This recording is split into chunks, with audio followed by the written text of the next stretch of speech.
MRP से ऊपर की बिक्री, लूट या सिस्टम की नाकामी। भारत में एमआरपी सिर्फ दिखावा है। बार, मॉल और एयरपोर्ट पर एमआरपी क्यों टूट जाता है? नमस्कार दोस्तों, आप देख रहे हैं सेकर टॉक। दोस्तों, एक कीमत जो पैकेट पर छपी है और एक कीमत जो आपसे वसूली जाती है। सवाल ये है, क्या भारत में एमआरपी सिर्फ एक सलाह है या फिर ये कानून सिर्फ आम आदमी के लिए? दोस्तों, एमआरपी क्या है? एमआरपी यानी मैक्सिमम रिटेल प्राइस, वो अधिकतम कीमत जिससे ज़्यादा में कोई दुकानदार पैकेज सामान नहीं बेच सकता। भारत में एमआरपी की व्यवस्था लीगल मेट्रोलॉजी एक्ट 2009 के तहत लागू है। सरल भाषा में अगर कहें, पैकेट पर जो कीमत लिखी है उससे ऊपर वसूली करना कानूनन अपराध है, कानूनन गलत है। लेकिन जमीन पर तस्वीर कुछ और ही है। दोस्तों, एमआरपी से ऊपर सबसे ज़्यादा कहाँ वसूला जाता है? आइए देखते हैं। बार और रेस्टोरेंट। सबसे आम शिकायत शराब की बोतल या पानी की बोतल एमआरपी से ऊपर बेचना। कई बार कहा जाता है दुकानदार द्वारा, दुकान के सर्विसेज द्वारा, कि ये सर्विस चार्ज है, एम्बियंस का चार्ज है, कूलिंग का चार्ज है। लेकिन सवाल ये है, अगर वही बोतल पैकेज है तो एमआरपी से ऊपर क्यों? हालांकि सुप्रीम कोर्ट ने कुछ मामलों में स्पष्ट किया है कि रेस्टोरेंट और होटल सेवा दे रहे हैं, इसलिए वे अलग कीमत तय कर सकते हैं, पर उपभोक्ता के मन में भ्रम बना रहता है। दोस्तों, दूसरा है मल्टीप्लेक्स और मॉल, जहां पर 20 रुपए की पानी की बोतल को 60 रुपए में, 10 रुपए के स्नैक को 40 रुपए में, 20 रुपए की मैगी को 60 रुपए में। और मल्टीप्लेक्स में अक्सर यह तर्क दिया जाता है कि यह आउटलेट प्राइस है, रिटेल शॉप नहीं।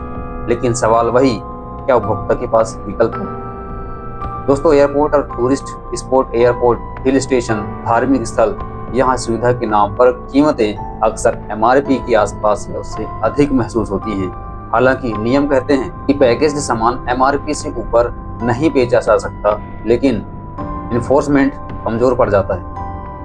क्या ये सरकार की नाकामी है? क्या आपको लगता है सरकार इसमें विफल है? अब सबसे तीखा सवाल ये है, क्या यह सरकार की विफलता है? दोस्तों, नियम है लेकिन निगरानी कम। कानून मौजूद है लेकिन हर दुकान, हर बार, हर मॉल पर निगरानी संभव नहीं। दोस्तों, उपभोक्ता शिकायत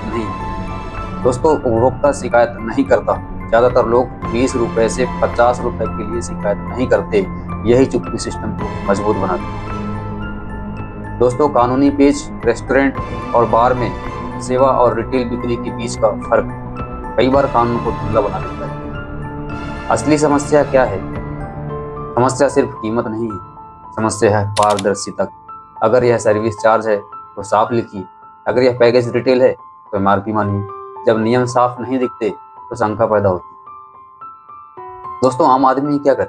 उसके लिए आम इंसान को बिल हमेशा लेना चाहिए। पैकेट पर एमआरपी चेक करें। ज़्यादा वसूली हो तो राज्य के लीगल मेट्रोलॉजी विभाग में शिकायत कर सकते हैं। नेशनल कंज्यूमर हेल्पलाइन 1915 पर कॉल करें। कानून तभी काम करता है जब नागरिक इसका इस्तेमाल करें। दोस्तों, एमआरपी सिर्फ एक नंबर नहीं, ये उपभोक्ता का अधिकार है। सवाल ये नहीं कि 20 रुपये ज़्यादा क्यों लिए गए, सवाल ये है कि सिस्टम आम आदमी की जेब के साथ न्याय कर रहा है। आप क्या सोचते हैं? क्या ये सिस्टम की कमजोरी है या हमारी चुप्पी? दोस्तों, यह सेकर टॉक, जहां हम सवाल पूछते हैं सीधे और तीखे। आप भी कमेंट में लिखें और सवाल करिए। तब तक फिर नेक्स्ट वीडियो मिलते हैं। धन्यवाद।